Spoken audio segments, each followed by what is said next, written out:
சரி, இப்பவாச்சு உன் கண்ணுக்கு நான் அழகான பொண்ணா தெரியறேனா? காமெடி பண்ணாத, நீ இன்னும் கொஞ்சம் கூட மாறல, அப்படியே தான் இருக்க.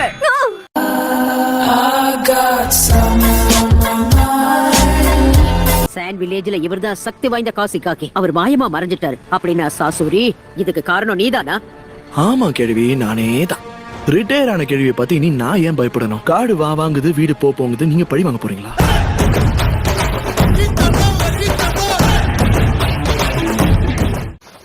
கைஸ் அண்ட் சை, நீங்க நல்லா தானே இருக்கீங்க? என்ன கேள்வி கேக்குற கண்ணா? என் உற்சாகமும் உழைப்பும் குறையறதுக்கு வாய்ப்பே இல்ல.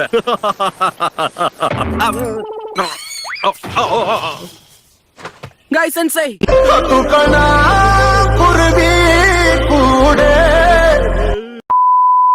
சரி போட்டும், என் கூட்டத்துல கலைஞனா நான் ஒருத்தனாவது மிச்சம் இருக்கனே. மட்டிக்கினாரு ஒருத்தரி இவரை காப்பாத்தணும் கத்திரி, இவரை காப்பாத்தணும் கத்திரி. என்ன ஒரு ஆச்சரியம், ஒரு வழியா டேடார கதையும் முடிச்சிட்டாங்க போல இருக்கே. அதுவும் சாதாரணமாலாம் இல்லையே, வேட்டை கொடுத்து கையிலே கொடுத்துருக்காங்கன்னு நினைக்கிறேன். இந்த இடத்த தொல்லாவனா இவனோட பாடி பார்ட்ஸ் எல்லாம் கிடைக்கும் போல இருக்கு. மரியாதையா என் கையை விடுற அறிவு கட்டவனே.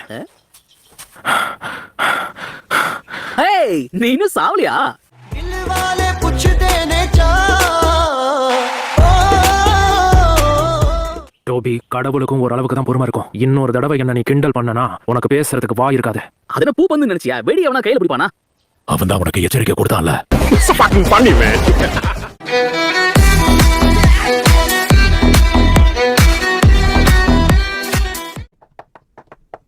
இருங்க லேடி சுனாரி, இந்த படக்கு இப்ப நான் ரெஸ்டாரண்ட் மிஷனை கொடுக்க போறேன். நிஜமாவா? எஸ் ரேங்க் மிஷனா? நிஜமாவா? நீங்க நல்லா தானே இருக்கீங்க எபிசோ சென்சே?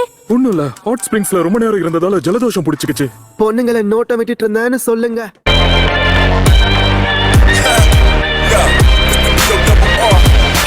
அவரோட பர்சனாலிட்டியை பொறுத்து தான் அவங்களுக்கு மோஸ்ட்லி நிக்நேம் வைப்பாங்க. இப்போ நருட்டோவே உதாரணமா எடுத்துக்கோயேன். அவனை முட்டாள், வடிகட்டின முட்டாள், அறவைக்காரன்னு எப்படி வேணாலும் கூப்பிடலாம். தாயே போதும் நிறுத்து, இதுக்கு மேல டேமேஜ் பண்ணா பாடி தாங்காது. அப்படியா? பர்சனாலிட்டி பொறுத்து தானா? சாய், ஏன் இப்படி கீழே மேலே என்ன பார்த்துட்டு இருக்க? உன் அட்வைஸ்க்கு தேங்க்ஸ். உனக்கு ஒரு செல்ல பேரை யோசிச்சு வச்சுட்டேன், அழுக்கு மூட்டை.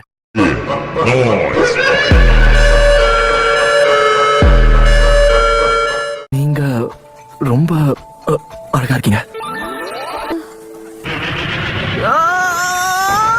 இவன் உன் கண்ணுக்கு அழகா தெரியறாளா? குருட்டு பயலே! சாகுடா இதெல்லாம் போட்டு